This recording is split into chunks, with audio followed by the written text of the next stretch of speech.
Thanks for tuning into this episode of the Human Performance Outliers podcast with Zach Bitter. Alright, everyone, welcome back to another episode of the Human Performance Outliers podcast. I'm your host, Zach Bitter, and I want to welcome everyone to this episode of the show.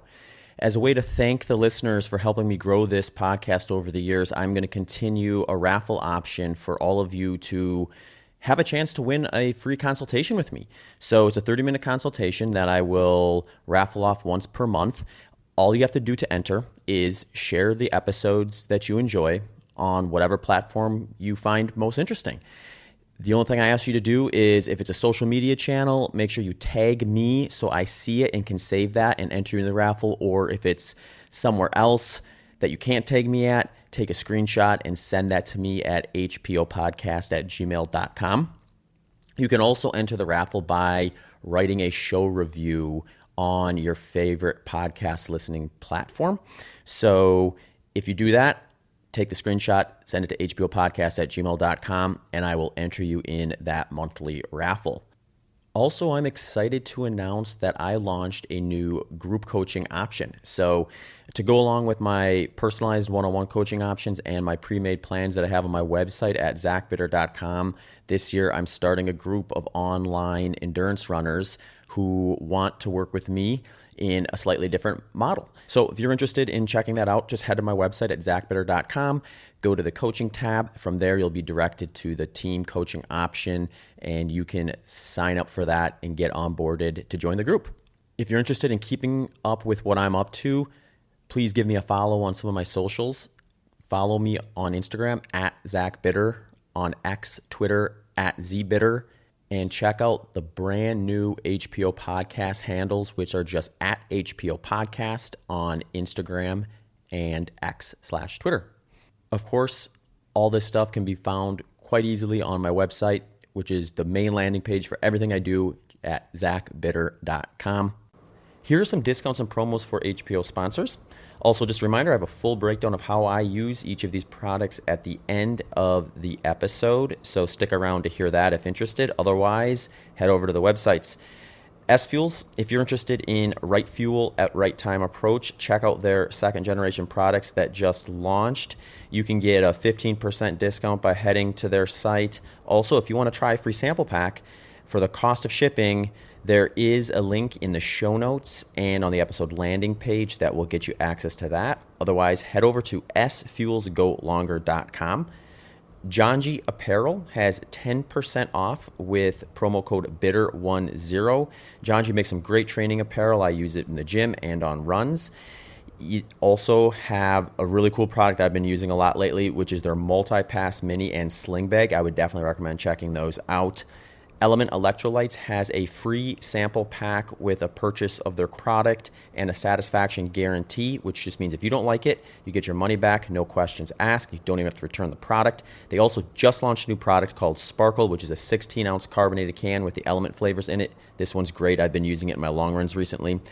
Delta G Ketones has 20% off with promo code BITTER20, and they also offer a free consultation to help you better understand how their product would maybe fit your lifestyle and figure out what protocol would be best with that. So head over to deltagketones.com to check out their products and access that discount. I like your setup, man. Yeah, no, it's been fun. I think, I'm trying to remember when I officially got it rolling. I think maybe like October, November last year was when I had all the equipment set up and ready to go, but it's been cool to do in-person ones. They're just so much more fun to chat in person, yeah. Which you've done many podcasts, so I'm sure you've... The in-person just feels, I don't know, you're sitting across the table. Yeah. There's nothing in the middle, so I feel like, I feel like you can go deeper. Mm-hmm. Yeah.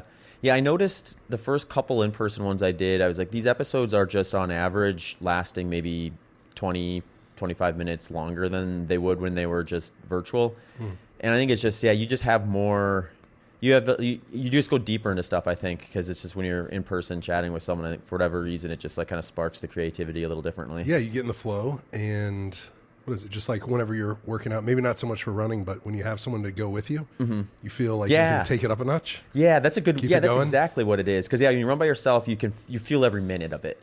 You run with a partner, and all of a sudden you're like, oh, that was 45 minutes. That was 60 minutes. I felt like it just started. It's kind of the same thing. Yeah, it's a good comparison. But awesome, Justin. Well, I'm stoked to have you back on the podcast. For listeners who are new, Justin, you came on back for episode 231. And I wanted to chat with you about your incredible story, which is just, it goes way back to when you were a kid to today, where now you're changing the lives of thousands of people, probably at least, maybe millions, right? I don't know. A lot of people. I don't know. I don't know either. How do you put a number on it? But I feel very humbled, and what a privilege for me. What a pleasure to be able to share that with people, your listeners, your audience. I know you got a very engaged, deep, like just people that are passionate about you, human performance. And you're an outlier, and maybe I'm an outlier in a different kind of way. You're definitely an outlier. Okay, thank you. You are the outlier of outliers. I'm going to brag about you. Oh, thanks so much, bro. No, it's a pleasure to be here. Yeah. Awesome. Yeah, and a lot has changed, I guess, since, or developed is probably a better word for it, since you were on here last. I think last time you were on here, you still had a foot in the mixed martial arts world as a competitive athlete, not just, I'm sure you still practice and use that as a mode for fitness, but you've kind of retired from that since then, right? I have. So I am officially retired. That's the first time I'm saying it publicly, though. Oh, really? So, yeah. I'm sorry. I didn't mean to break news. No. It's not. It's breaking news. Here we go. No, I've had years off. So really it was a factor of my body, but also body breaking down and not recovering the same way, but trying to avoid a shoulder surgery or neck nerves being fused and other things like that. And in my, what would you call it? The herniated disc that I have. But really, I think that I found my fight. And so if I relate it to performance, I think I found another fight that was worth fighting, and I would never change or trade fighting against one person in a cage for fighting for people and seeing that impact. And fighting is all about impact. And so whenever I was able to pair that with fighting for a purpose, it changed performance. So if we go into a little bit of why people listen to this show, whenever I would get locked, there's that moment of truth. I don't know if I shared this last time or not, but when the cage door actually locks, whether that's amateur, your first pro fight, or your first time on the big stage for the UFC or Bellator or the mini competitors, there's that moment of truth. Like you hear that lock. And sometimes that's a moment of like paralyzation for fighters where I'll go back to one guy that I know, and dude, he would beat UFC Hall of Famers 5 out of 5 rounds, or four out of 5 rounds, at least 3 out of 5 rounds. But on fight night, he never could perform. And it was that moment of truth. The cage door locked and it would get in his head. But whenever I was able to combine it with purpose, like I'm going to fight, win, and we're going to go drill a water well, something flipped where it was like, I'm not locked in here with you. You're locked in here with me. And it just changed things. And so I think athletes or performers or, even on these runs, you got to tap into that other thing, not just about you, but also like, how can you raise the stakes of necessity of why is it necessary for me to win or for me to go this long or to hit the goal today? And so, no, I don't know why I started with that, except for, man, when I think if you look at a lot of Olympic athletes, the dark horse that comes out of nowhere that wins, there's some sort of story. And maybe it's the story of my mom was diagnosed with cancer and I really wanted to win this for her, right? Or the kids from the inner city where this athlete came from, like they want to be an example or like give them hope, right? And so how can we raise the bar of necessity with anything that we're doing? And so that's the new phase I'm on now, is how can I raise the bar of necessity for myself and for the people we serve for what we're doing now. It's expanded so much. It was mostly focused on water, but now it's expanded into building sustainable communities for people that really don't have any of those resources. Yeah, I definitely want to talk about that. What would you just describe, though, that in ultra running, that's what they call the why. And it's a big topic within the sport because there's an intrinsic kind of like motivating why that I think everyone experiences when they first get into it. It's like, I'm going to run 100 miles for the first time. I've never done that before. Or maybe it's 50 miles, whatever it happens to be. And that's kind of pretty powerful just to think like I'm going on this journey. I'm going to discover myself. There's a lot of kind of like draw there and motivation to keep going when the going gets tough. But people who stick around in the sport for a long time, that why sort of evolves. So, you eventually finish the race. Maybe you hit like your main objective of running 100 miles. Maybe you've taken even another step further and you've ran it like at the time you wanted to do it or the place you wanted to get. You have to kind of keep reinventing what you're out there for. Because that why evolves and it changes, and what was powerful before maybe isn't doing it anymore, or it's just not the right why. So like for you, I think about just like that as like your early time with Fight for the Forgotten. Obviously you were passionate about mixed martial arts, and I mean you were a UFC fighter for a while. That's like the big show for that stuff, right? And you were on Ultimate Fighter, I think, too, once. Yep, season 10 with Rashad Evans, Rampage Jackson as the coaches. And then it was Brendan Schaub and Kimbo Slice and Big Country and Wes Sims, who was 6'11" and had fought in the UFC plenty of times before. So my season was a mix of UFC veterans and then the up-and-coming heavyweights. Yeah, that's an awesome cast. It was. Like, those guys have really taken off since then. Yeah, it was wild to see. And 16 guys being thrown into a house to eat together, do dishes and laundry together, but also fight each other. It was a wild time. That was at a point too where like reality television was still like really on its peak, I think. And now it's like I think reality TV is just different because it's people throwing up YouTube videos and Instagram stuff and going right to the source more or less, versus kind of having the production in the middle of it all kind of dictating the storyline a little bit. But I would imagine a reality TV show where you're getting in a cage and fighting, there's only so much like sensationalism you can draw into that. And that's pretty real at a certain point, at least. It is very real. There was ways that they fabricated. I forget what I can and can't talk about, but let's just say the AC went off in Vegas's hottest summer in 20 years. And the AC went off for like 5 days. They said it was frozen.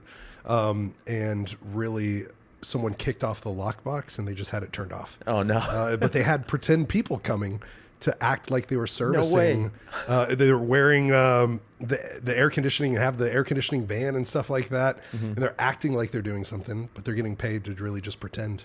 And so they would do little stuff like that where it's fight day and you ordered your grocery list, and every week you have everything you want to prepare.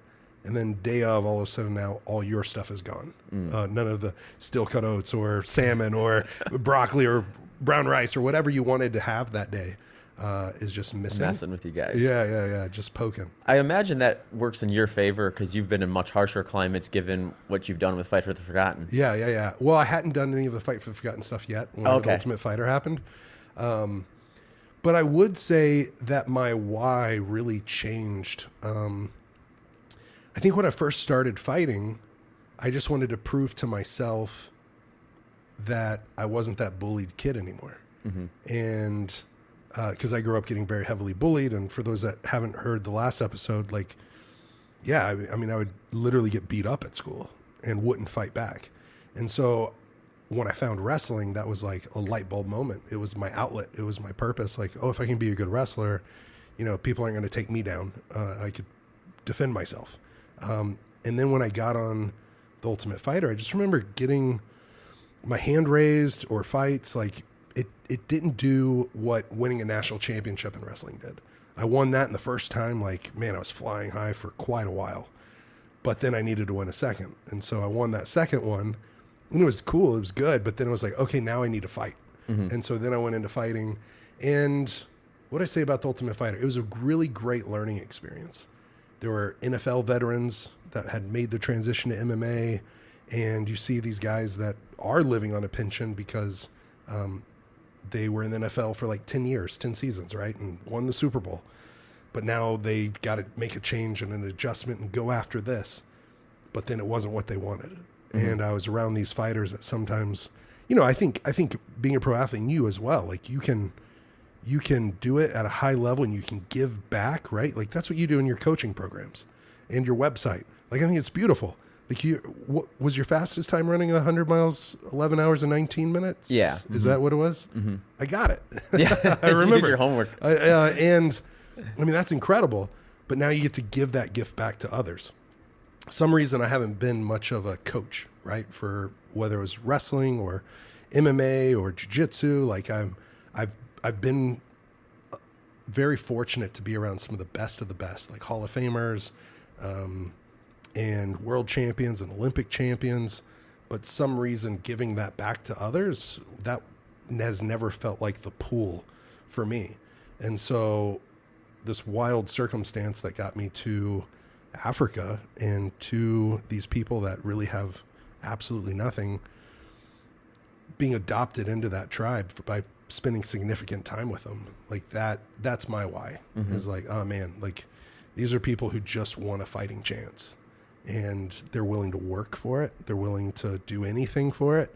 And so if I can be some sort of spokesperson, but start this nonprofit and lead the charge, that I get to really just be the spark plug, but they're the engine. They're the one that keeps it going. And it's beautiful, man, seeing what it's evolved into. And I know I'm bouncing all over the place. I'm going back from Ultimate Fighter, back to Fight for the Forgotten. It's perfect. Okay, great. Yeah. I want to ask you to tell a story that you told me last year, if you can remember it. It was you went out to visit, and you had brought Matt Vincent with you. Mm-hmm. And you guys were, I believe, I can't remember what the objective was, but one of the Pygmies were leading you through some route that they have to do, and it was on like some like cliff ledge, and I think there was bees involved. Oh yeah, killer bees, African colonized bees, which are killer bees, and they said, "Do not disturb." So I told Matt, I'm like, "Don't disturb that." He goes, "What? Why?" I go, "Bro, those are killer bees." And we walked by at least 5 hives, if not 10, and we're on the ledge of a cliff, and so this little footpath, well, I'll go back so it all makes sense, but we drilled a well in a new community where they were told it was impossible to do. There was another NGO that had come out and said, we can't do it here. And we did 6 surveys to finally find a spot that would have clean water. But then you have to get the equipment there to actually drill the well. So we had to basically, and we recently completed another portion of this, so it's come out to being more than 13 kilometers of road where it never existed before. So we're having to go through a little bit of the rainforest and go around trees so we're not deforesting, but then up this mountainside. And yeah, it was a bigger task than what we thought, but we got it done. And so our well drillers are kind of like, I would say, similar to the Navy SEALs of well drilling. Yeah. Going to the hardest to reach places, the off the beaten path, the most remote and rural places, because those are the overlooked. Those are the forgotten. And so to do this, I always say, let's put ourselves in their shoes. Let's do the actual water walk. And so I've done at least 15 of these, and we've done more than 85 wells, for more than 52,000 people, providing clean water. But the really hard places, the places that it doesn't take a few days, it takes a few weeks, sometimes a few months. And so we go on this water walk with them, and Matt said, I don't know if we're going to be able to do it. I'm like, I've done this 14, 15 times. Like, we're going to be able to do it. You know, that's what they do every day. So we can do it once, right? He's like, I don't know, man. Like this. Yeah, sure. If you're confident you've done it before, we'll get it done. So we take 2 jerry cans. One jerry can is 20 liters of water. That's 5 gallons, which equals 44 pounds when full. Mm-hmm. And so we're trying to do it with 2 of them. But what I didn't know is that water spot 1 would be dry, water spot or point 2 would be dry, and water point 3 would be stagnant and filled with like different kinds of insects and just really disgusting. So what this community would do, we had this guy named Michael that was giving us the tour, and his wife Vivian that went on the walk, and their child who was like, this is what we've done every day, twice a day. So we go to water point 1, it's dry. It's like, oh, we got to keep climbing up. So we're scaling the side of this mountain to water point 2. And from water point 1 to water point 2 was probably about 6 or 7 stories high, and we're literally rock climbing, not like hiking. And so we're hanging off the side of this cliff. We get there, it's dry. We get to water point 3. That's another dangerous one. They're like, okay, now we have to go down the mountain to water point 4. And we're like, oh man. So it had just dried up probably over that night or the night before. So 1 or 2 nights it's been dry. So we have to scale around this mountain top, and where their weight is different than our weight or my weight or Matt's weight. Yeah. For people that don't know who You're Matt both is, big guys. He's a 2-time world champion in the Scottish Highlands game. So he's a big old boy, strong. And when we're putting our feet on these spots that everyone else just walking over fine, sometimes it would fall out from under us. And so we'd have to grab onto something or like put our weight back on our other foot, because now we're going to have to step even farther because the footing fell out from under us. Anyways, this thing was supposed to take 2 hours, 3 hours. It took us 6.5 to 7 hours. And we made elevation change of 7,000 feet. And we go down to the bottom. And when we get there, like, we had run out of water. So we thought we were going to be able to drink from water point 4. But then my team says, no, Justin, you and Matt can't drink that. Like, we've drank that and we got sick for days. We had to go to the hospital because of it. Like, you can't drink that water. So we're like, oh no. So now we're having to hike all this back up. So the reason they would hike up is because it's easier to carry water down, right? Because the weight. But once you get to water point 4, you got to climb all the way back up the mountain with 2 jerry cans each, 88 pounds. So we're trying to do it, and we're just, we were so stubborn for the first hour or 2 trying to get this back up the mountain. But we have like 6 men with us. So we finally start handing it off. And so we were always carrying 1 jerry can, but we couldn't do it with 2. And then we get back up to the top, and it is by far the closest Matt or myself have ever been to a heat stroke. And so we're dehydrated, we're exhausted, we're carrying this thing on our heads, in our hands, like kettlebells, and then we're handing them off, and we're trying to carry just 1 and wrestle this thing back up the mountain. I couldn't believe it. I've done stuff like, I know you're an endurance athlete, and I would never say that I can do the same stuff you do. But I've done Mount Kilimanjaro, and that's not incredibly hard. It's like a 6, 7, 8 day walk up the mountain, but summit day is still hard. Yeah. And this was by far twice as hard as summit day up Kilimanjaro. I couldn't believe it. Well, I'm just going to take the liberty and give you an honorary ultramarathon badge. You're an ultramarathon runner. I don't know if the listeners will like that. I don't know. It sounds. But if anyone could do it, I think you qualify. It was wild, man, how hard it was, because we started too late in the day. And so it was from maybe 10 or 11 until like 5 or 6 p.m. at night. So in the heat of the day, sun's pounding down on us.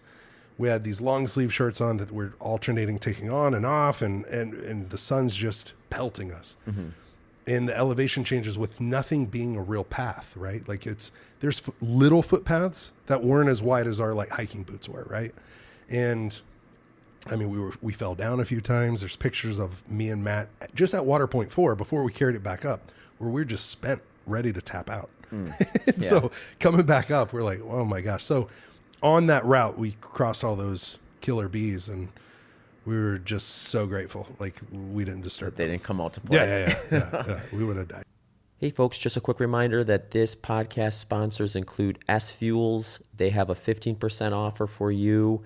Element Electrolytes, they have a free sample pack offer for you. John G Apparel has 10% off, and Delta G Ketones has a 20% off and free consultation offer for you. Links and details can be found in the show notes and the episode landing page. You can also check out a full description of how I use all of these products in my own training and racing at the end of this podcast episode. Yeah, I remember when you and Matt were telling me that story, I was just thinking to myself, I was like, they just do that every day, essentially. Like, maybe not quite. I suppose they don't always get unfortunate enough to have to go to water point 4, but just waking up in the morning with the essentially necessity to, like, we may need to spend the entire day just meeting our first basic need of water. Yeah. So a lot of times husband and wife, they'll, like, spouses will share duties, or it'll be the mom and the daughter, or the mom and the son. But whenever they said, we would get to water point 1 and they would talk to us a little bit, or water point 2 and water point 3, and we'd take a small break where they would tell us, so we'd be like, what do you do now? It's dry. Yeah. Like, this is what you do. You have to go up there. And so because it's getting dry, like sometimes they're spending 30 and 45 minutes to fill up one jerry can because they're having to scoop with a mug, basically, and put it into a funnel and then wait for that water point to kind of fill back up, right? It's like a little spring or a little stream or a little puddle, right? And so it was just wild to think about all the things they have to do, to where they said whenever it starts to become the dry season, there's a line of people. And so they'll wake up sometimes at 3 and 4 in the morning to go start so that they're the first one in line or the third one in line or the 10th one in line, because then they have to start their day. Mm-hmm. And so, and if you don't get it early, there might not be any. And so there's just this, and they're trying to do it where it's not in the heat of day, but then it's dangerous to do at night because women or girls can be stopped or assaulted or different things on that walk. Most of the time not, but sometimes, you're out there alone in the dark and whether it's a wild animal or rebel groups aren't in that region because they're on the Congo side, but there's times that they've come across, and so it can be dangerous. And it's just wild to think about, like, this was what they were doing every day, sometimes twice a day. Mm-hmm. And then for a family, you're sharing 1 or 2 jerry cans for your water needs of everything, right? So cooking, cleaning, drinking, bathing. And so the amount of water they live on too is so small, and that water's not clean. Mm-hmm. Yeah, I like to hear you kind of break that down before we get into other topics, because it's just, when you just think of it practically, like if I had to spend, let's just say 8 hours of my day just finding water for basic purposes, like I'm just not doing a whole lot more than that. Mm-hmm. So when someone like yourself in Fight for the Forgotten decides to go in and build wells, you're essentially like liberating such a large percentage of that population to the degree where now they can start investing their time and energies into other things. So it's almost like an exponential benefit for them to have a well close to where they're living, where they can just draw clean water and then get about doing the rest of the stuff and progressing essentially. But if you don't have that, you're just stuck. It's not like, oh, you're inferior because you didn't develop like these other countries did. It's like, no, you didn't develop because you were never put in a position where you could even get to the point where development was on the table. Right. You didn't have a fighting chance, really. Mm-hmm. Yeah. And so, yeah, it's wild. A couple years ago, I went back, and we have long-standing, long-term relationships with everyone we've done work for. And so they have our phone numbers. We go back in and do water tests. Like, we go just check in from time to time. We'll go back and just sit down and eat and celebrate and check in. So we did that maybe 3 years ago in a community, and this nurse from the local medical clinic, and when I say medical clinic, it's a room about this size, dirt walls, iron sheet roofs. And that's the only medical care provider in the entire community, one person. Mm-hmm. But he kept really great logs of every patient and what he saw them for, and their name, the date, everything else. So he had 3 different years that he went to, and he was in tears showing me this, because the year before the well, actually he had 4 different logs. The year before the well, 90% of his patients were basically 9 out of 10 were because of waterborne disease and illness. The year after they got water, it was like 11 or 12%, basically like 1 in 10 patients were because of waterborne illness. The year after that, it was like less. And the year after that was basically virtually 1 or 2 people the entire year he saw because of waterborne illness. And so what does that mean? When we go into a community and talk about drilling a well, we really sit down, we ask hopefully good questions, and they make really great suggestions about what they need.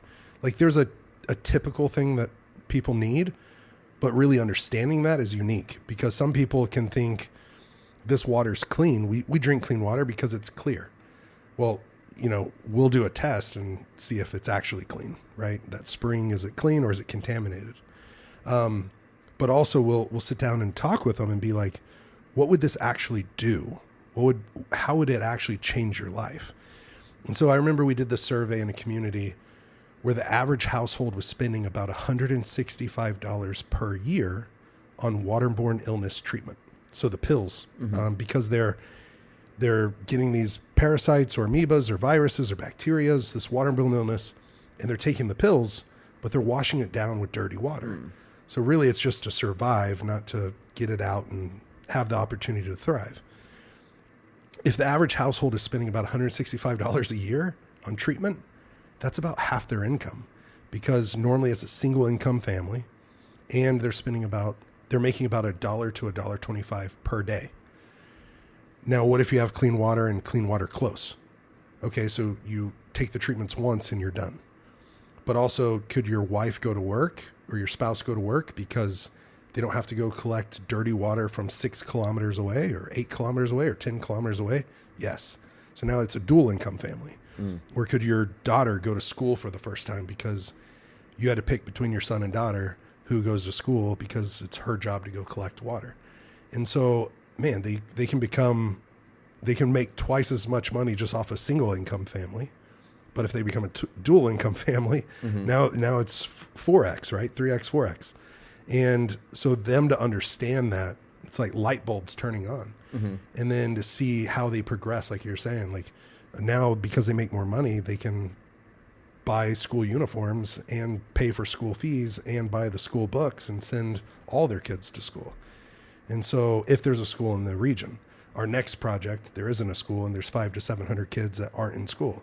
So now we're expanding beyond water to like full community development or holistic community development to try to address every need and hopefully do a proof of concept where if we do it right this one, we'll be able to do this in multiple communities. You were telling me something last week that I hadn't thought of or was aware of that I found interesting, and it was because I mean you think about when you tell these stories, just like seems like this is something where you throw some money at it, wells get built, opportunities are had, and then it just spirals into positivity versus stuck. But that's not always the case. Like it's one thing to go over to these places and build a well. It's a whole nother thing to build it in a way where it actually works and lasts. Yeah.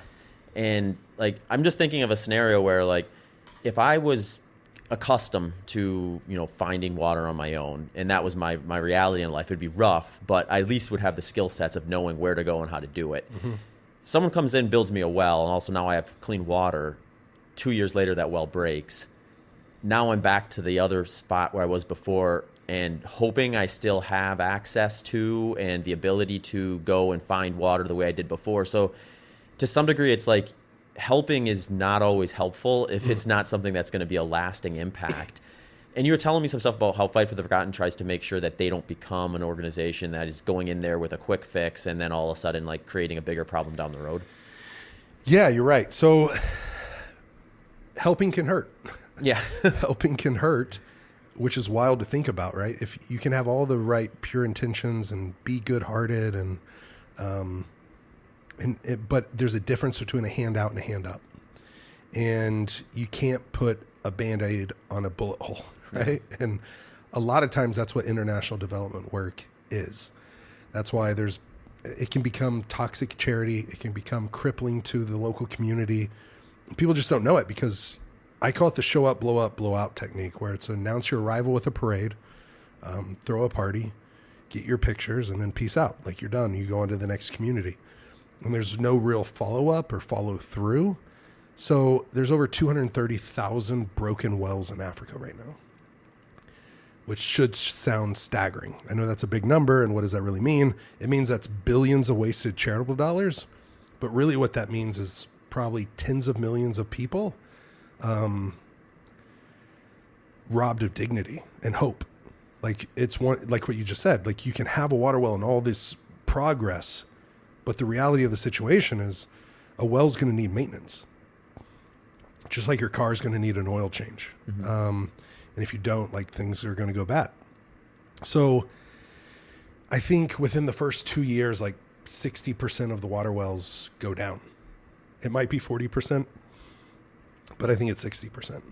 And that's because it wasn't a local solution to a local problem, or the parts aren't locally available, or if they are, it was built too expensive for the local need, which means it's not locally affordable to fix, or there's not like a board set up, or like a local committee that's like contributing to when this needs a new coupler or a new pump or new something.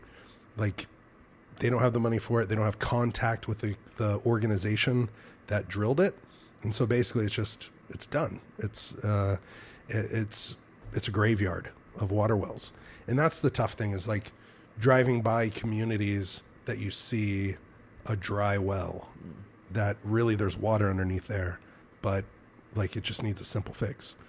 And so that happens from time to time. I don't see them a lot because I go super remote and I'm not in the city a lot. But so there's a different way to go about it. And that's what I think we've expanded into. And we've assembled, I think, 6 or 7 of the best partnerships in the world of like how to really translate or transfer this impact or knowledge to where it truly becomes theirs, where they own it. And we've been doing that. Like, they participate in drilling the well, or they contribute to the well, and they feed our team when we're there. So they really feel like they earned it, right? Because if you think about it, like if you give a 16-year-old kid a car, they're grateful, right? Mm-hmm. But if that 16-year-old kid had a summer job and worked for it and then bought it and then is making payments on it, then they're probably going to like take that thing to the car wash. Yeah. or they're going to, I don't know, they're just going to have pride in it and value it, right? So when we go into a community, we go slow, and it's slower than I would even like. But it's the right move, because you want everyone to be on board and to be part of the solution. So the next phase, we've already bought land. We've helped buy back over 3,000 acres of land for the Pygmy people and their neighbors. Like, this community, this project benefits them and their neighbors. So there's no real distinction of like who it benefits. It's like, it's going to impact everyone there. Like, there's 500 to 700 kids that are going to be going to the school we're going to build, but maybe only 50 to 100 are the Batwa Pygmy children, right? So it's going to impact more so their neighbors than even them. But how do you measure that impact? Because really, this is going to be the first time these Batwa Pygmy children have ever been in school. Mm-hmm. And then one day that will take away the final, what would you call it, excuse of the government, because they don't have governmental representation. They don't have a voice. They're the only tribe that doesn't. And it's because the old excuse was they're not really human. They're half man, half animal, or they're subhuman, where they're not as, they're not smart. They can't speak our language, or they haven't been educated. No one's gone to college. No one's gone to high school. So the real impact is there. Like, they're going to have representation on a governmental level. And so we're kind of lobbying and petitioning and in that, on that forefront for them and with them, where we bring them to everything we do with the government. But if I'm going all over the place, I'll simplify it into what we do is build sustainable communities. We start with land, we go to water, we start farms so that there's food. Then we get into housing, better housing for the people on that land. Then we start healthcare. That's what we're about to do. And then, so healthcare, education, and sustainable livelihoods. Basically, that's what people need, is like land to call their own, clean water to drink, food to eat, a place to lay their head that's safe, and then healthcare, medicine when they're sick, education so that they can grow and progress, and then sustainable livelihoods, opportunities to have better jobs. And so that's what we're trying to do, is build better lives, and that's what we're bringing all together in this next project. Mm-hmm. Yeah, it's incredible just hearing the plans that you have and the way you've gotten there too. I had a question that I was curious about that kind of came up as like we were kind of talking. When you have a scenario where there's a lot of like kind of like failed attempts at helping, and now you have the responsibility, because I mean, half your, maybe more than half of what you do is going around and finding organizations and people who are willing to donate so that you can actually get these projects off the ground. Yeah. Is it more difficult? Like, I'm just trying to think of like if I were the person that you're pitching to, and I'm aware of the fact that a lot of these projects are temporary and failed fixes, I'm going to be wanting proof of concept. Yeah. So that I know, like, at times hundreds of thousands of dollars that are going to get donated are going to go to a lasting solution versus something that's just going to be a pop and a fizzle. How difficult is that? Because I think you probably have proof of concept now, but that maybe wasn't always the case. No, it wasn't always the case. I mean, the first, I think one, being honest about it, like the struggles and the challenges, that's probably, I think a lot of nonprofits find themselves in trouble because they act like nothing ever goes wrong, or not find themselves in trouble, but that if you just cast sunshine and rainbows, then it's not being honest, right? Like there's going to be challenges that come up. Like we've drilled, my first 6 wells that we tried to drill, we failed every one. And so I felt so defeated. And what was happening was I was a white belt well driller trying to teach other white belts how to drill a well. and it just wasn't going to work. Right. I had a little bit of success in the US, and then I packed up everything. I took 15 check bags with me on a flight, and thank God for Qatar Airlines, because they heard what I was doing, because I was on Rogan's podcast and some other things. They're like, yeah, bring your stuff. And I had augers and single prong chisels and triple prong chisels and winches and ropes and pulleys and chains and all these different like construction equipment. You need more than pre-TSA for that. yeah, exactly. I had to find the perfect bags that weighed the less, that wouldn't rip. These canvas bags that each one of them weighed 49.5 pounds or 50 pounds exactly, and went over. And it was tough because I had held a young boy in my hands named Andy Bow that died in my hands. And I was like, you know what? When I came back to the US, I was like, I can turn on a spigot and water my grass. I can give my dog clean water. I can, honestly, when I'm urinating, I'm in doing the it clean water, relatively speaking. Yeah, exactly. Yeah. And so if that, then there's got to be a way. There just has to be a way. And so I might have started before I was ready, but I threw myself into it, and we had a team of eager, hungry people that are my heroes, like ready to go, ready to learn. And we learned the hard way through failure. But we would pick up and we'd fail in one spot, and we'd pick up and move a football field, and we'd start trying to drill again. And we'd hit these, in the rainforest, there's a lot of collapsing zones.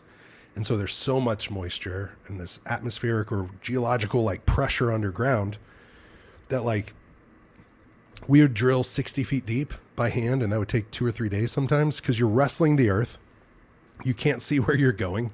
But you'd hit a stone, or you'd hit a sandstone layer, or you'd hit laterite, or you'd hit whatever it is. And then you'd have to put like a casing pipe down and use this caterpillar tooth that weighs like 50 pounds. And you put all this rebar behind it, and you make this thing as heavy as you can without slowing it down. So it can be like a bullet in a barrel. And you're just pulling it 2 or 3 feet and letting it go, and pulling it 2 or 3 feet and letting it go. And on this tripod, and it just hammers the earth. And then you go down and you scoop out inches at a time of this rock that you're beating up.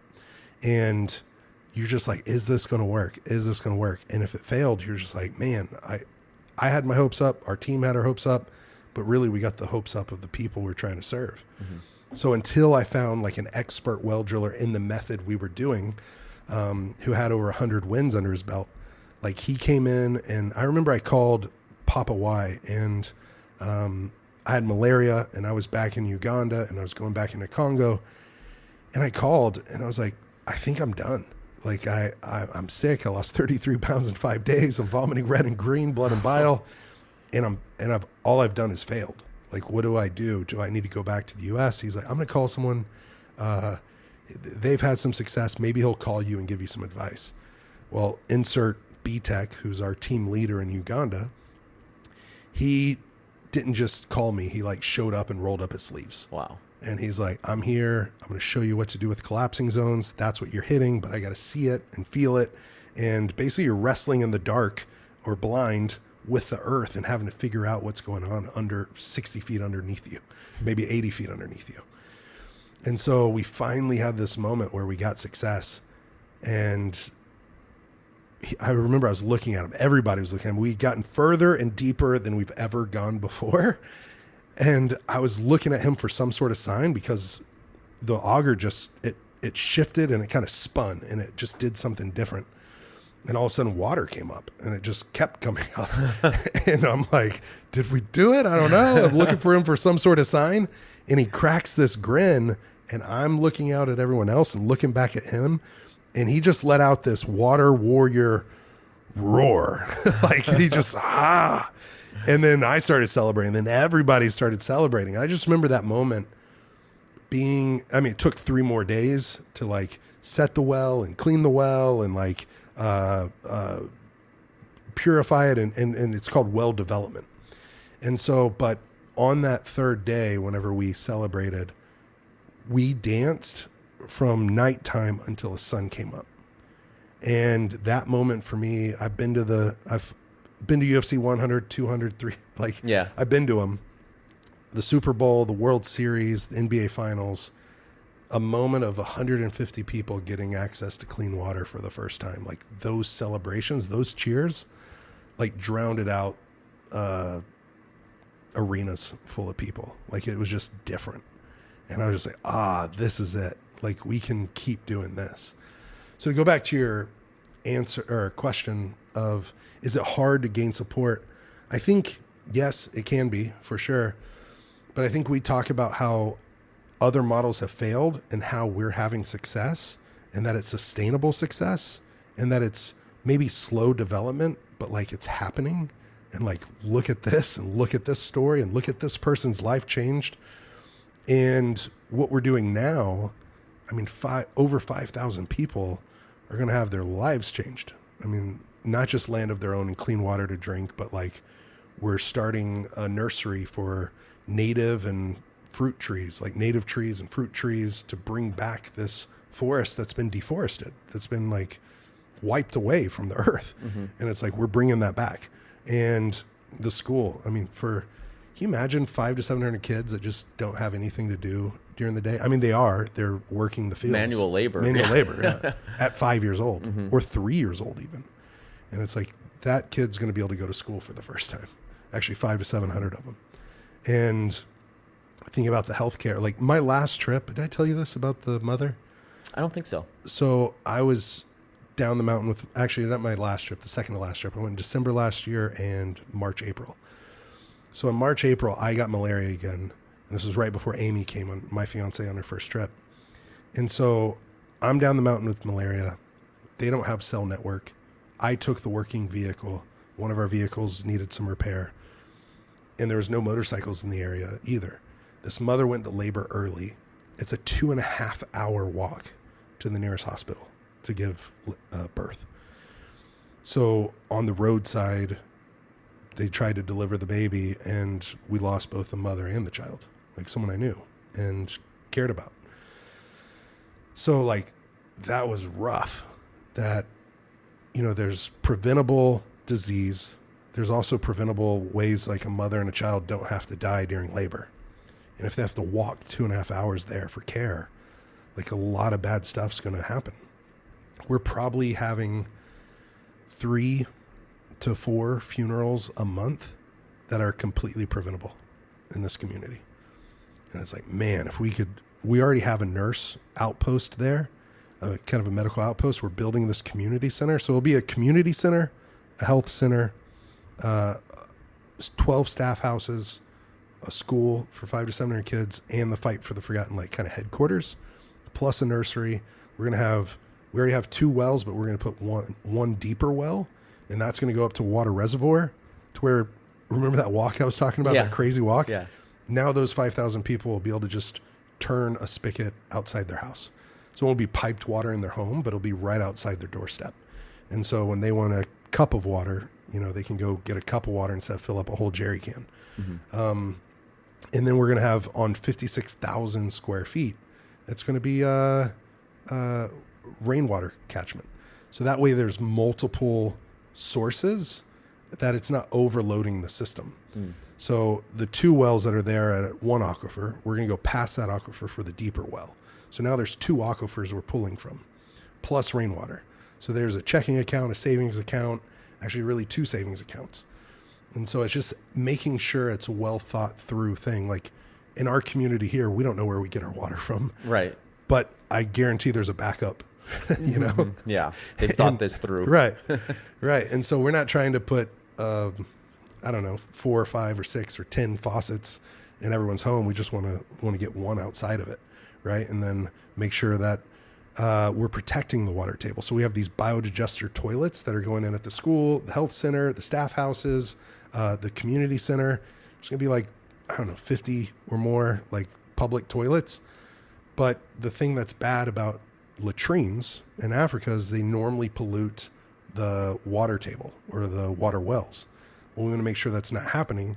So these biodigester toilets protect the water table, but also become fertilizer for the farms, and then also become, how do you say it? The methane gas, you can actually collect that and it can be cooking fuel. Mm-hmm. So we have, like, we're trying to think it all the way through to where we are building completely sustainably. And one of the things I think that is a little different is we're building with the environment, and it's got a 50-year guarantee on the buildings, and it's earthquake proofed. So that way we don't have to worry about the maternity ward collapsing in on itself, or when the kids are inside their classrooms, like it's not going to collapse in on itself and like people would be injured or died. Mm-hmm. Well, I'm excited to announce that I launched a new group coaching option. So to go along with my personalized one-on-one coaching options and my pre-made plans that I have on my website at zachbitter.com, this year I'm starting a group of online endurance runners who want to work with me in a slightly different model. So if you're interested in checking that out, just head to my website at zachbitter.com, go to the coaching tab. From there, you'll be directed to the team coaching option, and you can sign up for that and get onboarded to join the group. With the school, I'm interested in the curriculum that they're going to use there, at least to start. I would imagine it's heavily based on teaching the youth how to maintain what you've built here, so that eventually it becomes kind of self-feeding, where now like they're able to do a lot of the things that would be revolving in maintenance and repair and stuff like that. Is that kind of how that's structured? Well, so the curriculum is a good question. I can't speak to that entirely like thoughtfully or meaningfully. I need to learn more about it, but we're going to have basically community learning gardens that is right behind the school, right? So the kids are actually learning how to farm while they're at school instead of just doing manual labor for no reason, but the like part of the curriculum, they're going to be learning how to farm maize or corn, cassava, and then being part of like the nursery is right there by the community center in the school. So they're going to be able to learn how to graft fruit trees. So mango and papaya and banana trees. And then they're also, so from that, the local community, as well as classes at the school, are going to be learning to prune trees. So I didn't know this until recently, but depending on how you prune a tree, depends on if you get 400% more like yield from it. And so if you don't prune it, it produces a certain amount, but if you prune it, like it will produce a little bit more. But if you prune it correctly, you get 400% more from that tree than if you didn't. And so we're going to be teaching things like that. And it's going to be culturally sound. So I know that we're going to celebrate the different cultures there, big murals on the walls. But whenever we talk about the curriculum, we're actually working in partnership with the local government, because it's going to be privately owned, but publicly supported. So that way we're not like shutting out their system and their teachers and things like that. We need help supporting that. For instance, like with our health center, One World Health is our partner and Project Cure. So One World Health has built over 30 hospitals in the world, 10 in South America and 20 in Africa and about 9 in Uganda. So they have this 2-year self-sustaining model where they build it, they staff it, they set the operations and the quality of care. And in 2 years, they're out because it's supported locally by people buying the medicine and paying for treatment, but on a like basically pennies on the dollar in comparison to like most of the places they would go. So we have their partnership there for 5 to 7 years, which is going to be awesome to have that support, because it's our first rodeo on building a health center. But when we raise a certain amount and actually have the health center built, that unlocks like $2.5 million of medical supplies, we won't be able to use all that at our health center, but we have 2 partner hospitals. So we're going to be able to upgrade one, their OR, their operating room, to where we can send people from our community there for surgery. In another rural community, a One World Health facility, we'll be able to upgrade them as well with Project Cures, like donated medical goods. That's incredible.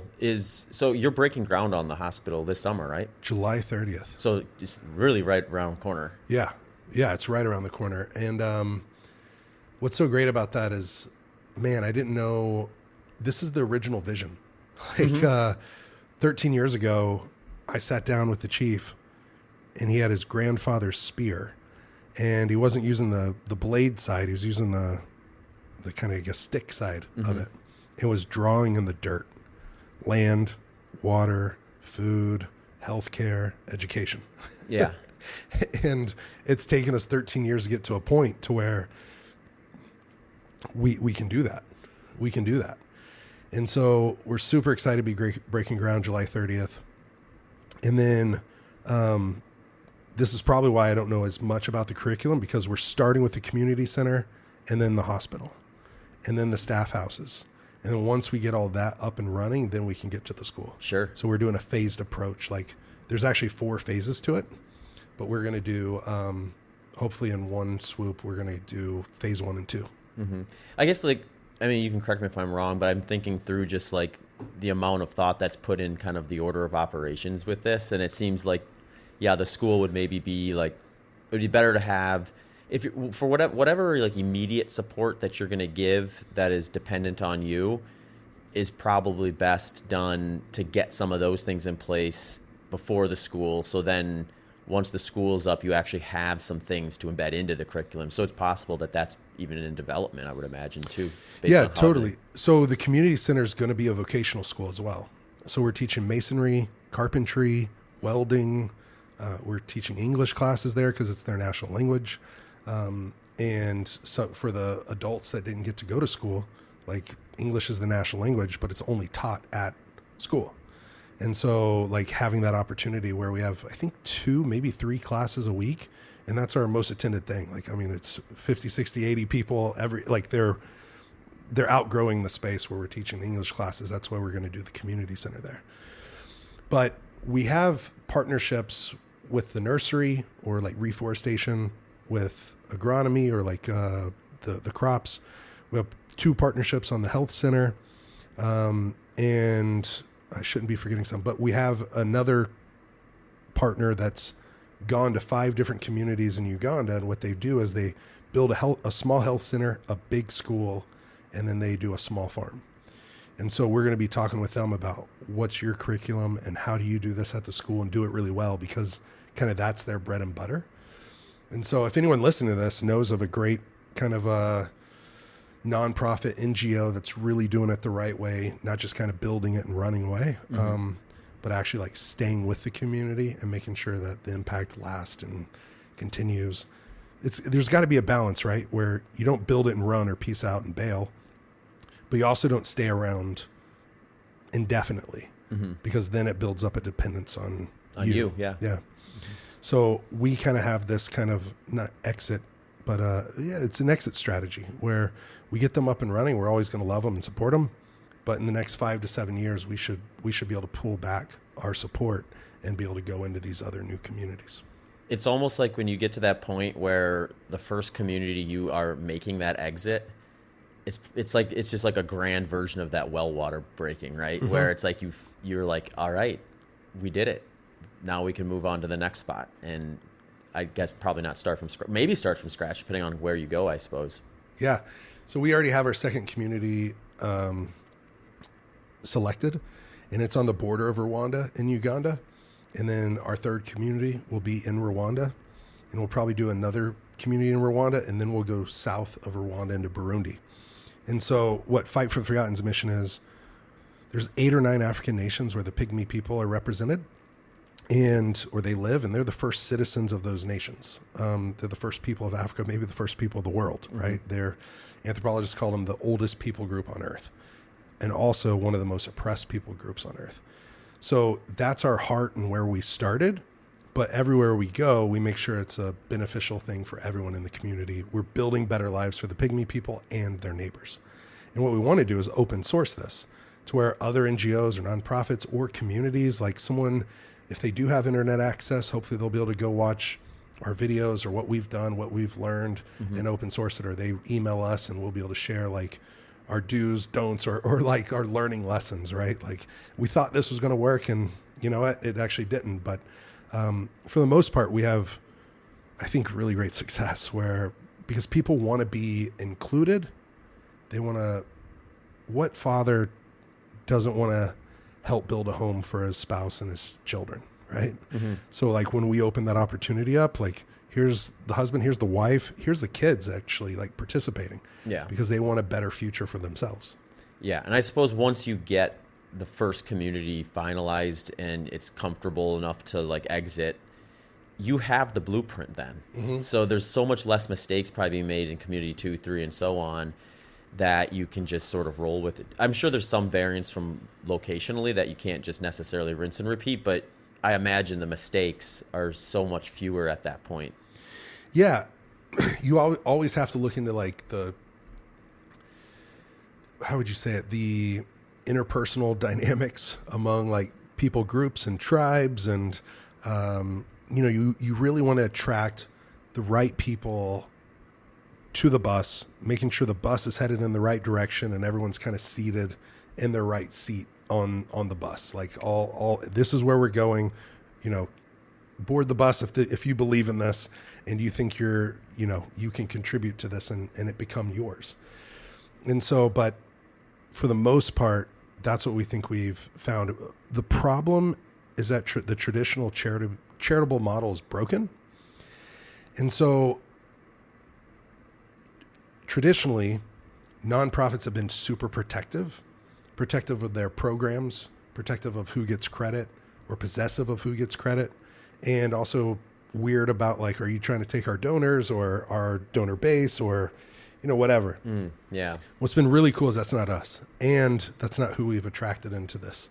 Like we have the most giving partnerships that they're like, we want to help, we want to contribute. Like, let us spearhead this part of it and let us spearhead this part of it. And so what we think is this could be, instead of things being so siloed into, we're just a water nonprofit, or we're just build schools, or we just do this, or we just do that. It's like, let's bring it all together and have this proof of concept together, and y'all go do it with some other partners in this area that you feel called, or we're going down here now. If you want to continue with us, like come down here because we need your support here. Yeah.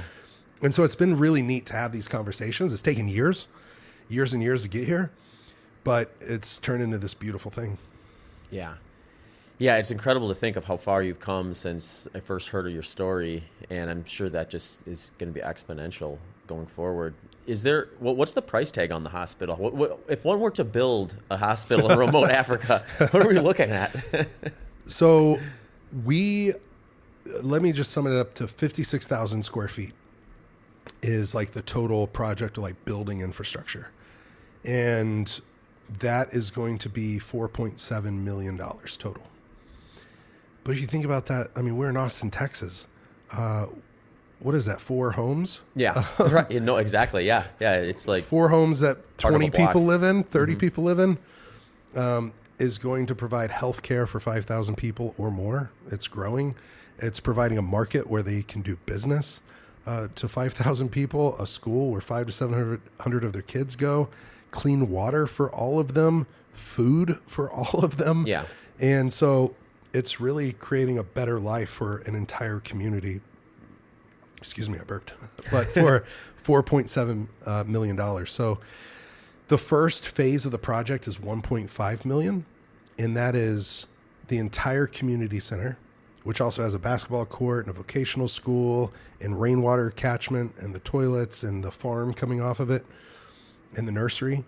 And then it's 70% of the health center. So that's $1.5 million. And basically we have a $200,000 match and we have $1 million match. So basically what that means is whoever we get to contribute up to that first $200,000, it's basically a 2-for-1 donation, which means that 200,000 becomes 600,000. And then it snowballs from there to where once we get 1.5 million, which we're on our way to do, that unlocks that 2.5 million, because then we can actually build the other 30% of the health center and stock it with $2.5 million of medical supplies. I'm throwing out a lot of numbers. What I should really say is it's going to change lives. Yeah, I will. The interesting thing that I find too, because like you hear like some of these like pretty impressive numbers of donations, and one thing you taught me was that a lot of times it's not just like a clear check. A lot of times it's like, we will put up this much for every dollar that's contributed. So they're matching up to. So like, let's say someone decides they're going to donate $200,000 and matched. You still have to go and collect or attract donors up to that 200,000 in order for them to contribute all 200,000 of that. Yeah. So what I should actually tell you a pretty cool story.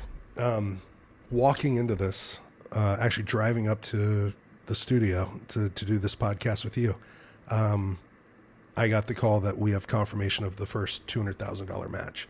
This comes from a guy named Paul Milburn. Paul Milburn passed away. Boy, could it be 10 years ago?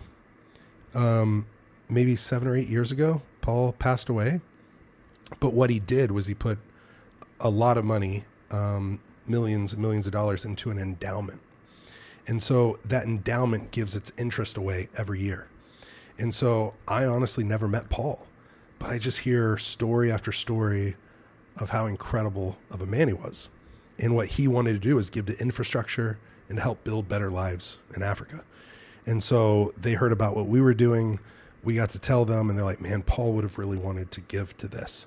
And so they have a board. They selected us, and they've been with us for the last, I think, 5 years now, since 2018. This the land wouldn't have happened. The homes that we've already built, the water wells that we've already drilled, like, wouldn't have happened without Paul.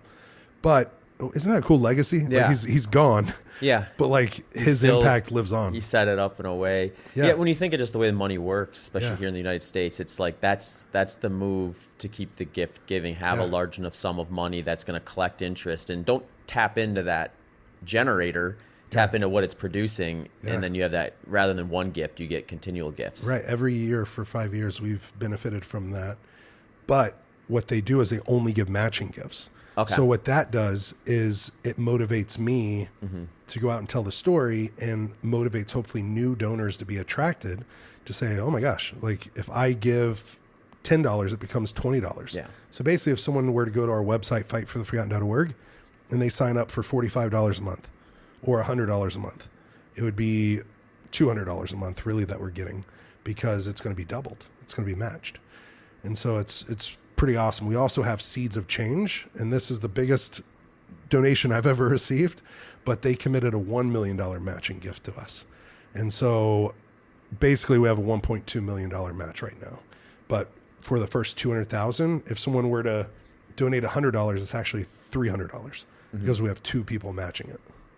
Yeah. Yeah. That is a great model, really, when you think about it. Because not that you would personally need the motivation to keep going, but it definitely gives you inspiration, I would imagine, to say, hey, you know, for every dollar I'm able to generate, there's 2 more sitting here with it. And that has to be powerful. Yeah, I love it, because I'm starting to learn this, you know, going from fighter to nonprofit founder, you know, executive director and fundraiser. It's been a massive learning curve, but I think I get to stay super grounded in what it actually does and the lives it's going to change and the lives it will potentially save. Like, I've been at least 5 funerals of kids under the age of 5 that I helped dig the graves. Like, that will always stick with me. But talking to these people of significant donations, like, they're like, hey, I want to give this, but I want it to be a match, so that way my money is doubled, or, you know, you get to double it, and it does double the impact. And so let me teach you this, or show you that, or let me gift you this, but it's got these stipulations, but once you get it, it's twice as much. I'm like, oh, well, this is awesome. I would love to do this. Like, yes, thank you. Yeah. I was going to ask you too, because Yeah, there's the setting everything up and getting in a position where like you have the proof of concept like we talked about and like the pitch that's going to really sell. How do you end up getting in front of people that are making or I guess it's probably corporations for the most part that are putting up bigger donations? Is that something where you just have enough spotlight now where you're getting interest from these places? Are you cold calling them? Or are people recommending you and then you're getting kind of connected through them? Or how does that work usually? Yeah, well, that's a big learning curve too. I bet, yeah. Because if I go on like Rogan's and Right. 10,000 people donate and it's a one-time gift and it's incredible. It's like, oh my gosh, are all 50 states represented in more than 60 countries? Like, whoa, that's like the Midas touch. Like, holy smokes, there's people that believe in us. This is awesome. But whenever we didn't have a model in the past, it's like, oh, monthly donors. If we actually have people that are giving monthly donations, then we can grow, scale, look at our budget, see what impact we're going to have because of these monthly donors. Those are priceless to me. People that are donating $5 a month, $10 a month, $40 a month, like that's incredible. I love that because we get to double that and we get to keep it going and we get to plan. Right? We get to dream and we get to take action. Then the opportunity, like with Seeds of Change, that honestly became because when I retired from fighting earlier this year or in January, I was just like, you know what? I'm not even going to entertain that anymore. Let's shut that chapter or close that book and like on to this. And so I started getting asked to do keynote speeches. My first one with a speaking bureau was Speak Inc. and they're incredible people.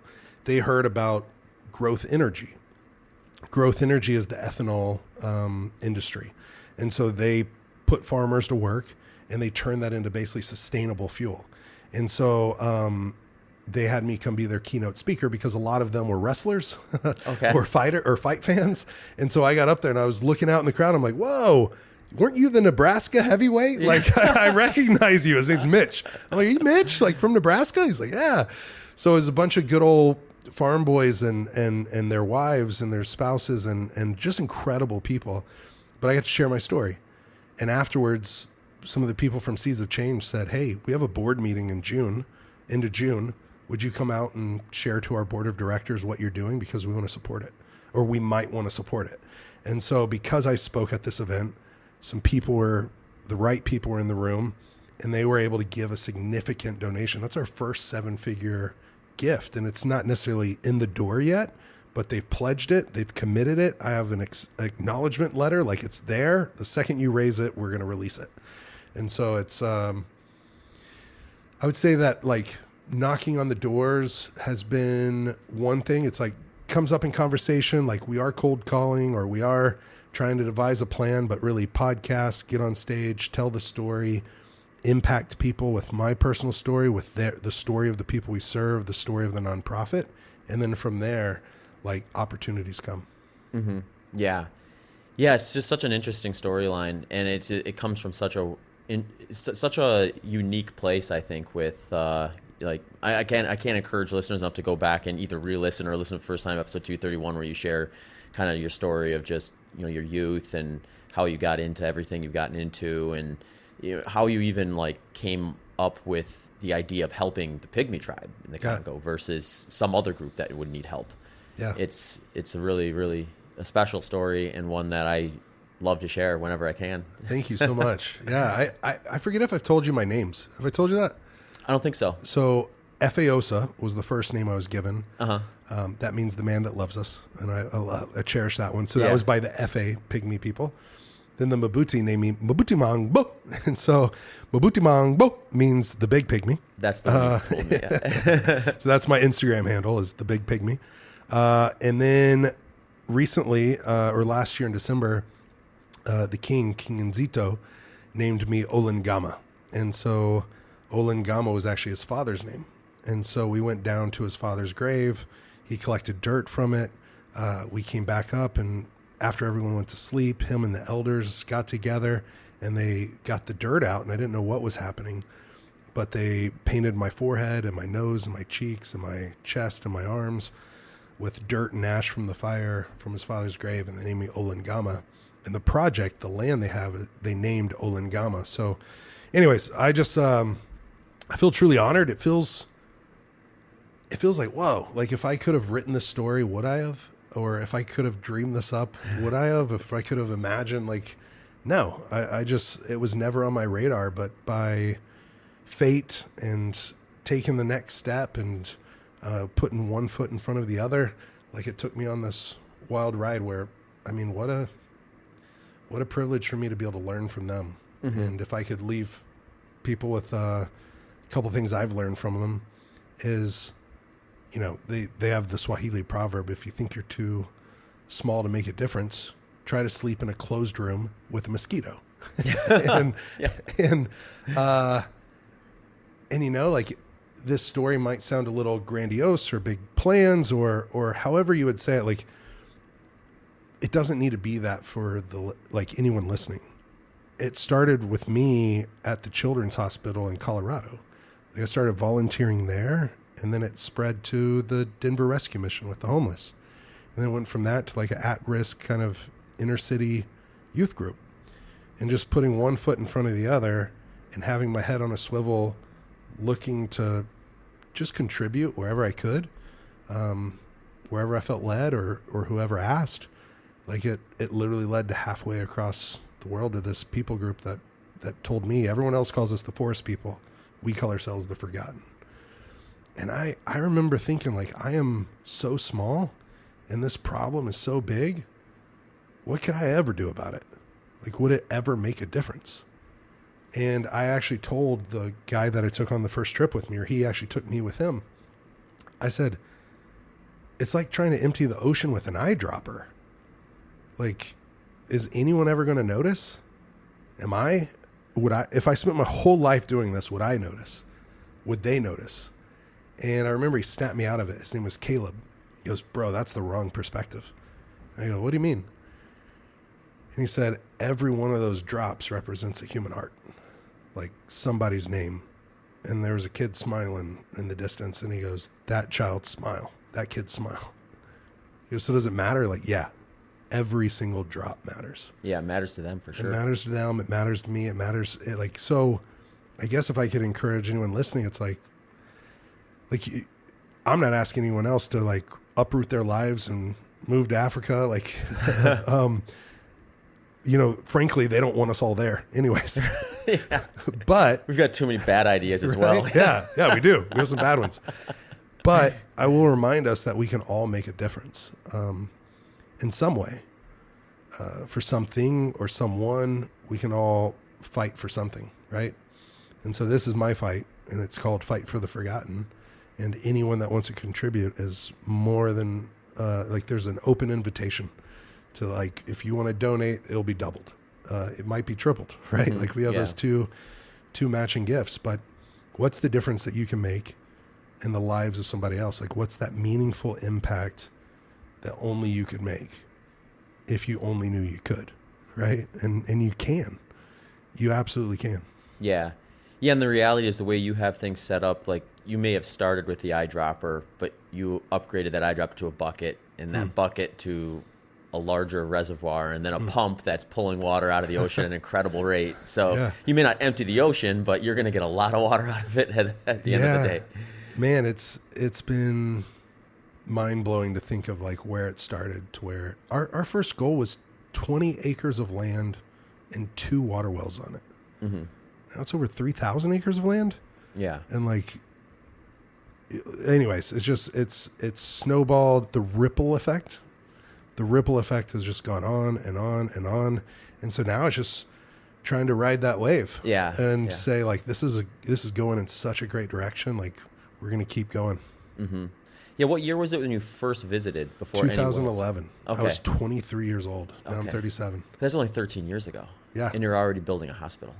Yeah. In 13 years, you went from finding a group of people that most people, the vast majority of people in the United States didn't even probably know of, to building a hospital. That's a huge amount of progress in 13 years.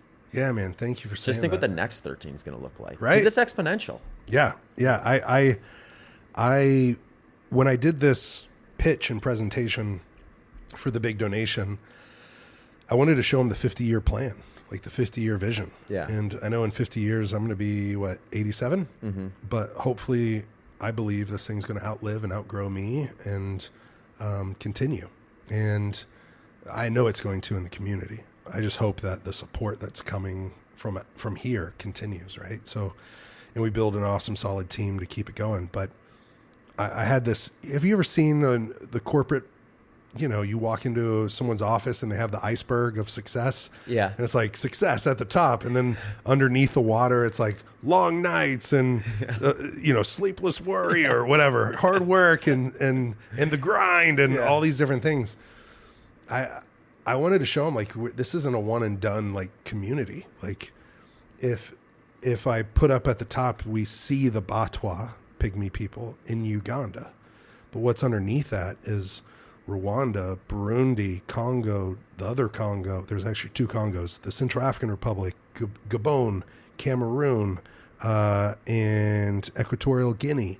And also that's not just the Batwa, it's the Mbuti, the Efe, the Mbuti, or Bambuti, the Aka, the Baka, the Bayaka. Like that's who it is. And so being able to really cast that vision of like, we've been doing this work for 13 years. We're really ramping it up to like do this amazing thing that's going to go so far. But we're going to do this over and over and over again in the 8 or 9 African nations where they are. Amazing. So if the listeners are like super motivated because they listen to your story, where's the best place to find you and find ways to support you? Yeah. So it's fightfortheforgotten.org is like our home base. You can sign up for a free newsletter. We'd love for you to do that. We'll keep you up to date. We're really ramping up like video and social media content on social channels. It's at Fight for the Forgotten, or if you want to follow me, it's at The Big Pygmy. And let's say our greatest gift came out of a speaking engagement. If someone happens to work at a company and they're throwing an event and they need a speaker, you can go to Justin Wren Speaks, Justin and then WREN speaks.com. And you can see a little bit of like a demo reel of me speaking. And I could come in and speak at the conference and share a deeper part of the story, like the origin story, and take people on this journey. And then at the end, I feel people like, you hear the laughter, you see the tears, but you really hear the stories of what people are going to go do. And man, that amps me up. That gets me fired up, like hearing the cause or the purpose or the impact they want to have.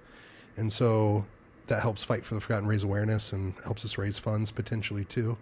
And so that's what I'm doing. I'm focused on building this community and speaking and sharing the story so that other people will feel led to give. Yeah.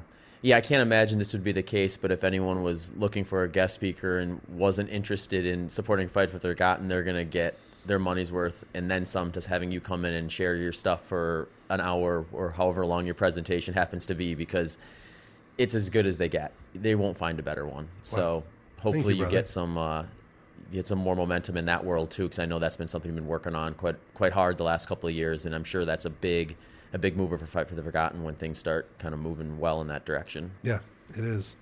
Thank you, bro. Awesome. I love you, man. I loved having you over for the 4th of July. Yeah, and, no, it's always fun to chat. Always fun to chat. So, I was excited to have you back on here. And thank you. And more to come. Yeah, it means a lot, man. Thank you to everyone that listens to the show. Keep supporting.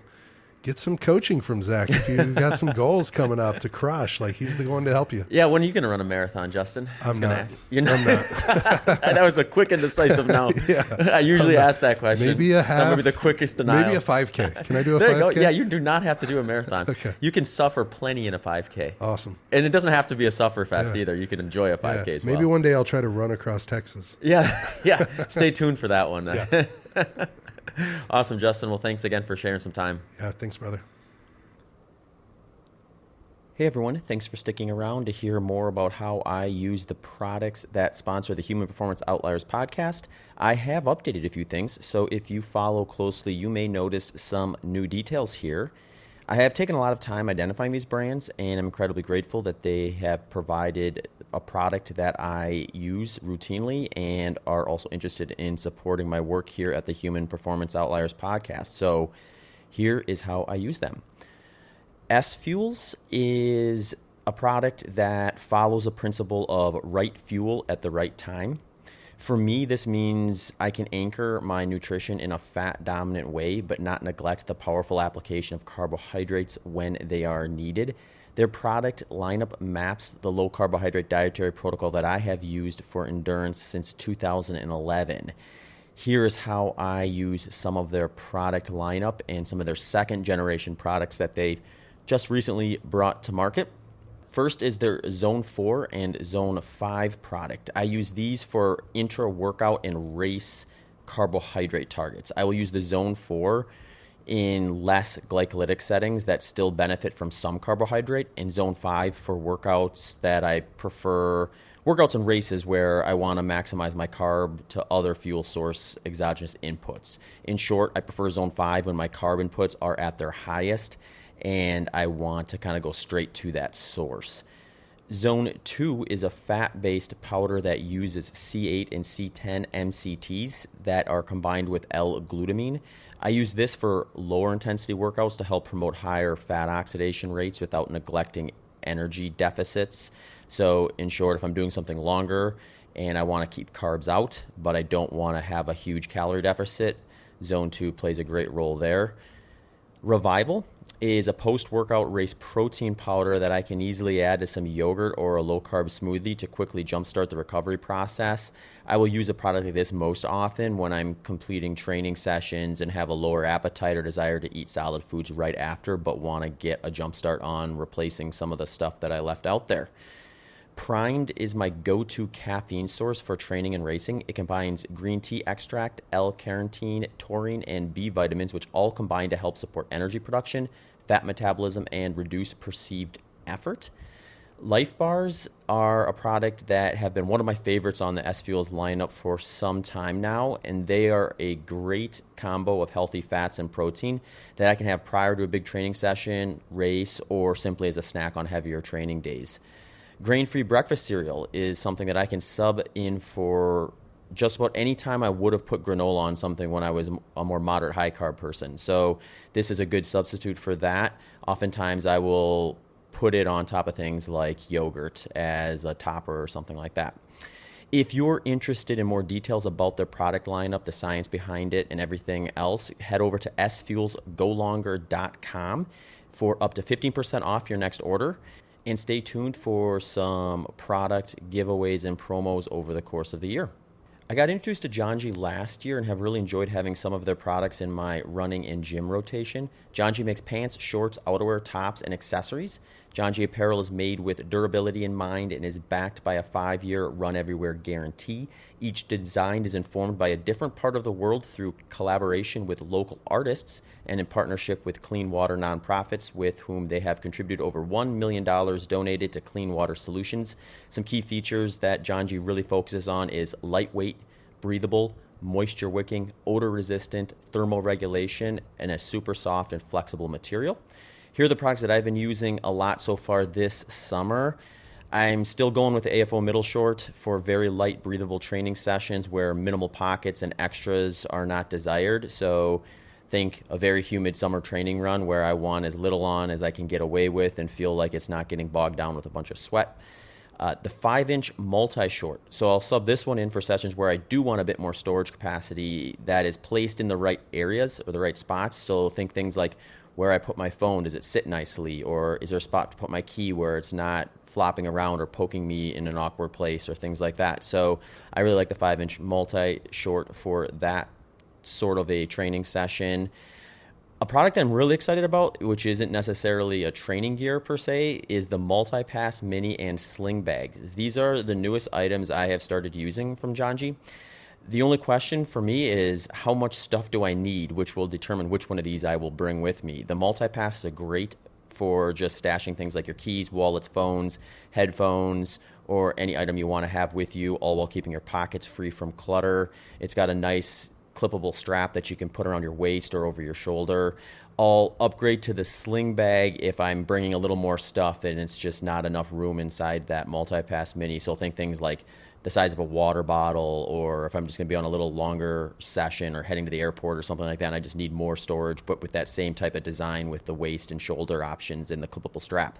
So those are two of my new favorite options. Check those out. You can head to janji.com and get 10% off any of those items as well as anything else they have on there by using promo code BITTER10 for 10% off. They're also available at REI.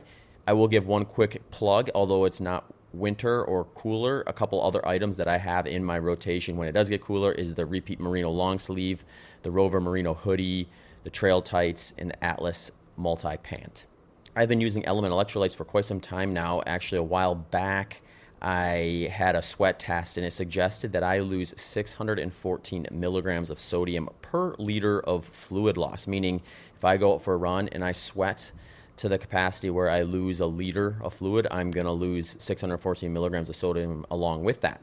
So during these hot summer months, it's not uncommon that I will lose over a liter per hour when working out. So I favor adding some electrolytes to my workout fluids and pre-workout drinks in order to account for this.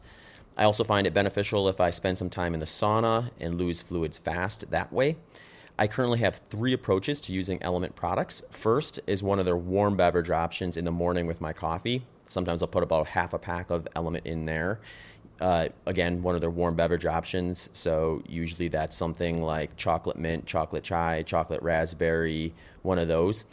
A second option is one of their fruity flavors in my water bottles while I'm training. So if I'm out there and I'm going through 16 to 20 ounce bottles of water, I'm going to sprinkle in some of that fruity Element flavors into that in order to account for that 614 milligrams of sodium that I'm going to lose.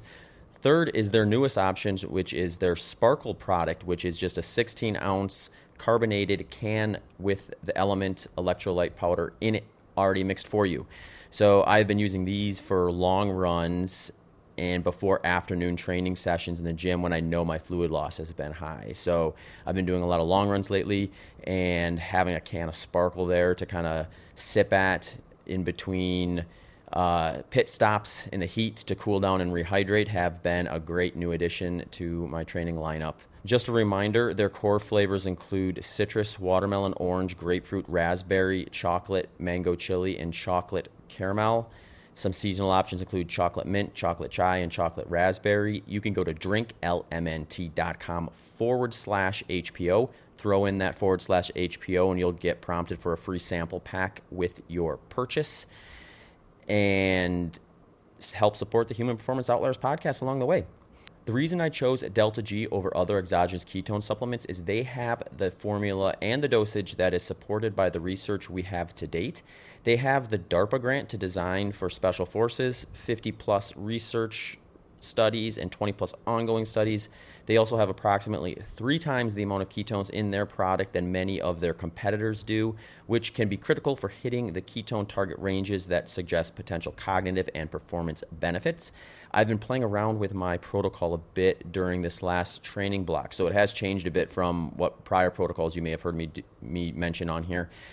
For like longer training sessions, these are going to be the key points that I'm going to do it. So it's going to be lower intensity but long in duration. I like the long runs. I like these for long runs and even ultra specific long runs, which tend to span beyond, say, 3 hours.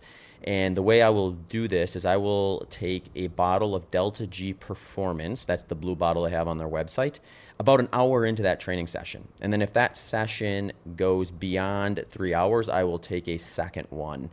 If it doesn't, I will still take a second one post long run as a way to kind of kickstart things for whatever's coming up next. If you're interested in hearing more about it, I did record an episode with Brian McMahon. It's episode 351, Exogenous Ketones and Performance. And if you're also interested in checking more out about the product and signing up for a free consultation to find out how it would maybe fit your lifestyle, you can head to deltagketones.com. Feel free to throw in a promo code BITTER20 for 20% off your purchase of Delta G Ketones. Thanks for tuning into this episode of the Human Performance Outliers podcast with Zach Bitter.